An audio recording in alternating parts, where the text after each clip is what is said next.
Hey guys, I'm Colleen. I'm a person. I like to read and I like to write, but I do whatever on this channel. Today, I wanted to talk about the slang words that 2024 gave birth to. Now, I have nothing against slang words, even though there are admittedly a lot of them right now, and it's at that point where it's kind of hard to keep up. Some slang terms right now are other words with different meanings that are being given other contextual meanings by the younger crowd. That makes me sound so old. I just heard myself say the younger crowd. Anyway, it's hard for me to keep up. There's one recently brought about by the Wicked movie. It's holding space, and it's a psychology term, I think, which a lot of slang terms right now are actually psychological terms. Like holding space is like a, hold on, let me just be accurate here. Holding space is a psychology concept that means being present for someone without judgments, like safe space. It's like the new term for safe space. Main character syndrome is also a psychological concept. Obviously, therapy for a lot of people is being put to good use, and I am glad that the climate now is a lot more inclusive and it gives a lot more recognition to like fairly emotional sides of things, because those terms are like mental health related things.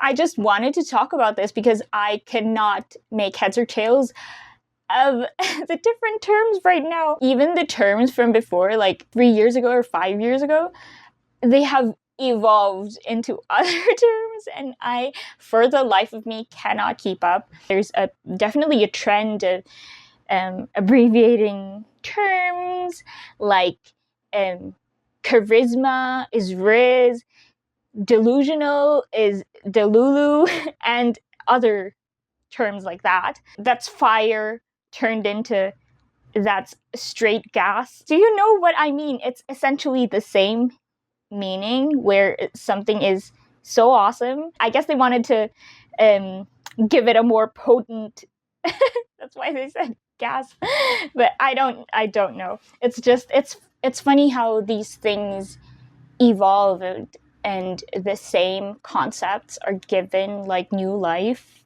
through newer slang terms.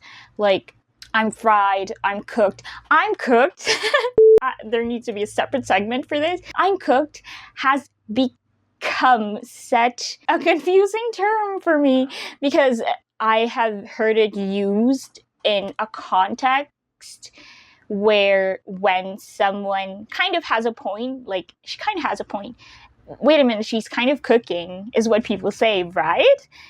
But I've also been hearing it used as another term for like he's dead or she's dead.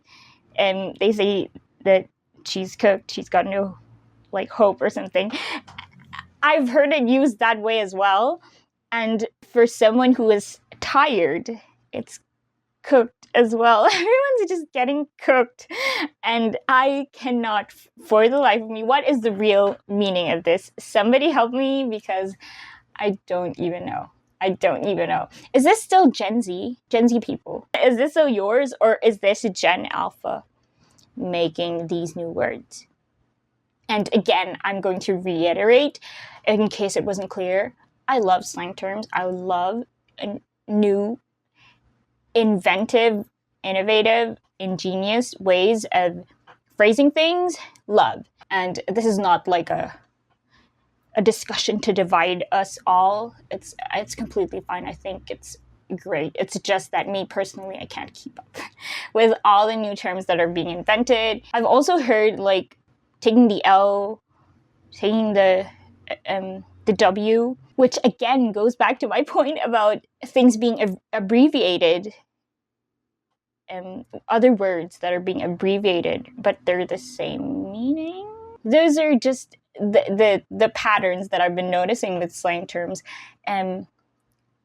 like an abundance of psychological concepts. Again, like coping is used for a lot of different ways, but the essence of it is still like coping, cope with it, try and deal with it as much as you can is still the essence. So yeah, psychological terms, abbreviations of longer words, which is great. I think it's fresh and fun. It's just that I think sometimes that may become a reason for people to forget. I'm sure I'm not the only one who's like this. If I say Delulu so many times, I will for sure forget all essence of the word and how to spell it. I'm not even going to like pretend that that I'm going to retain that. What else? You know what? Is bougie 2024? I don't think so. Oh, another one is cap. Cap, no cap for like lying is 2024. Chugi had a swift ascent and decline. I think for the earlier part of the year, this was a big word. Bandwagon is not a new term. Bussin' did not reach me, thank God. It's Bay is not, I'm just looking at like the AI generate, the ones that come up on Google. Bay is not this year. I don't even know what you guys are saying because it's not. Oh, bet.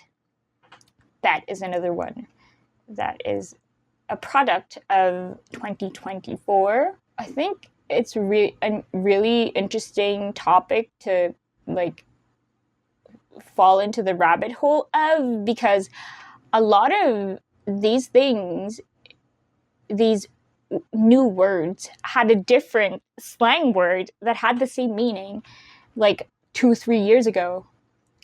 It's just being reborn into a new thing, which I think it's really interesting to make it fun and fresh, I guess. Oh, rent-free. This particular blank lives rent-free in my head. I think there's another thing about the current, I'm not going to say obsession, but the current like fascination with superlatives. It can't be just the basic form of the noun. It has to be like the extreme. You can't just be like great. You have to be legendary. You can't just be unwell. You have to be deceased. Do you see what I mean?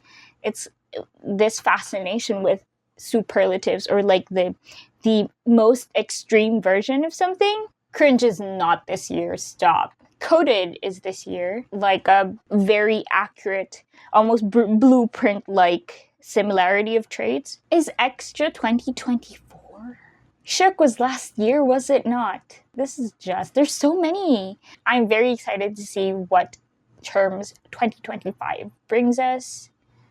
I cannot go through all of this, but yeah, I just really want to talk about it and like sort of look into it, because it seems like there's a new term like every other month. No, not even every other week, every other day. I don't know. It's just the progression of the trending terms. It's a lot more fast-paced, how these trendy words make an ascent and then decline in popularity. It's just a rapid rate of terms, slang terms, being like cool to say and then not. Does that make sense? Communications, girlies, there's something there. For your dissertation, there's something there. Semantics. I don't even know what I'm talking about. I just finished filming a bunch of shorts and I'm winding down, and this is where I'm at. Goat is not this year. Stop. Hit the books is an idiom. It's an idiomatic expression, is it not? That's been around for forever. Oh, it's giving. It's giving is this year. I think that's the one that I've fallen prey to the most. because I can't help it. It's just fun to say. Maybe there's something there about how fun it is to say in conversation even. Like, Delulu is definitely more fun than delusional, is it not? Legit was like 5 years ago. Why are these written by not Gen Z? Because it seems like it is. And period with a T. It's so cute. I think it is so cute. Now they're just making up stuff. Roomy and Selfie, that's like 10 years old. And Slay is at least 5 years old. What is this? Third wheel has been there since the dawn of time. Stop. That's just a little chat of me trying to keep up with the slang terms of 2024. I don't know how many of these words are going to make it to the next year, or are we saying goodbye to like a lot of these? I hope you enjoyed this dive into this year's slang terms. I hope you guys enjoyed the video. Like, comment, subscribe if you want to, and I will see you guys next time. Bye.